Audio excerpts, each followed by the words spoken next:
Every civilization begins with a spark, an idea that gives it purpose. Egypt was born from the Nile, life from chaos. Greece from the pursuit of beauty and truth. Rome from discipline and order. China from harmony and balance. Each civilization carries a vision, a reason to exist. But over time, that vision fades. The fire turns to ashes. The purpose is forgotten. This is not just history. It's a pattern, a philosophy of decline. Because civilizations don't fall when they run out of power. They fall when they run out of meaning. The birth of purpose. Every great civilization begins not with wealth or conquest, but with a belief, a shared myth, a sacred story, a sense of why life matters. For the Greeks, it was the love of wisdom, philosophia, the idea that reason could elevate mankind. For the Romans, it was virtues, discipline, honor, duty. For India, it was dharma, the cosmic law that holds life in balance. For early America, it was liberty, imperfect, evolving, yet visionary.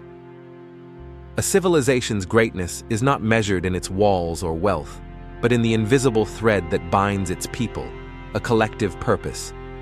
Philosopher Oswald Spengler once said, "Every culture is a living organism. It grows, blossoms, and withers." That life force, the thing that animates a culture, is its meaning.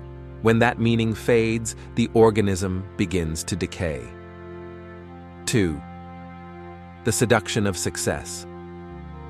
Ironically, the beginning of decline often comes at the height of glory. When a civilization achieves everything it dreamed of, it starts to forget why it dreamed at all. Rome's legions conquered the world, and then spent centuries defending borders instead of ideals. Athens built the Parthenon to honor wisdom, and later turned philosophy into politics. The United States landed on the moon, and now struggles to agree on what truth even is. Prosperity breeds comfort, comfort breeds forgetfulness, and forgetfulness breeds decay. Marcus Aurelius warned of this long ago. It is not death that a man should fear, but never beginning to live. When nations stop striving for meaning, they begin to rot from within, even as their towers grow taller and their markets richer. 3. The inner collapse. Every fall begins quietly, not with invasion, but with inversion. Values flip. Virtue turns to vanity. Discipline turns to indulgence. Freedom turns to chaos. The philosopher Polybius saw this happen in Rome. He called it anacyclosis, the great political cycle. Kingdom, aristocracy, democracy, anarchy, tyranny, and back again. What he meant was simple. Each system destroys itself when it forgets its own principle. Monarchs become tyrants. Democracies become mobs. Freedom, unanchored by virtue, devours itself. As Gibbon wrote in The Decline and Fall of the Roman Empire, prosperity ripened the principle of decay. The causes of destruction multiplied with the extent of conquest. Rome did not die by sword, it decayed by comfort. Wealth made the people idle. Power made them arrogant. Luxury made them weak. And the same cycle repeats, century after century. 4. The modern mirror. Look around today. We live in an age of unimaginable power. We can reach the stars, clone life, speak across continents. We are more connected than ever, and yet more divided than ever.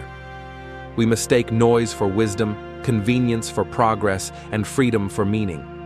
Our ancestors built temples and cathedrals. We build algorithms and brands. They asked what was sacred. We ask what's trending. And yet, beneath the cynicism, something ancient stirs. A quiet sense that we have drifted off course, that we've built a civilization of tools, but not of truths. The philosopher Nietzsche foresaw this. He said, "When purpose collapses, the void rushes in." He called it nihilism, the great forgetting, a society that loses its why, soon forgets its how. V. The philosophy of decline. Decline is not just political or economic, it's philosophical.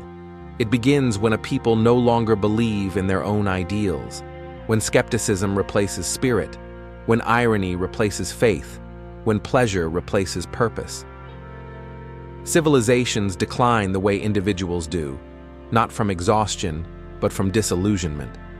Historian Will Durant wrote, "A great civilization is not conquered from without until it has destroyed itself from within." What destroys it? Not enemies, but emptiness. Not invasion, but indifference. Not chaos, but meaninglessness. Every empire, from Babylon to Silicon Valley, begins as a story and ends when that story no longer inspires anyone to tell it. 6. Echoes of renewal. But decline is not the end. It's a call, a reminder to remember what was lost. Even as Rome crumbled, Stoics preserved wisdom. Even as Greece fell, its philosophy seeded the Renaissance. Even as faith faltered in the Middle Ages, art and reason were reborn. Every collapse hides a seed of renewal. The question is not whether civilization will fall, but whether wisdom will survive the fall. The Stoic Epictetus said, "Circumstances don't make the man, they reveal him." And the same is true for civilizations. Crisis doesn't destroy meaning, it reveals it. Perhaps decline is not decay, but the world reminding us that every story must be retold, every truth rediscovered, every purpose reborn. 7. The final reflection. So why do great civilizations forget their purpose? Because purpose is fragile, because memory is mortal, because every generation must choose whether to be the echo or the flame. If the fall of the past teaches us anything, it's this: the greatest danger is not destruction, but distraction. Empires die not from lack of wealth, but from lack of wonder, not from scarcity, but from soul. And yet, every age of decline gives birth to thinkers, artists, and dreamers who refuse to forget. They are the keepers of meaning, the guardians of what it means to be human. As long as one person remembers why life matters, civilization has not truly fallen. Purpose is the soul of civilization. When it dies, all else follows. Subscribe to Timeless Questions channel to receive more thought-provoking content about philosophy, human nature, and the mysteries of existence. Because the questions may be ancient, but the wisdom is timeless.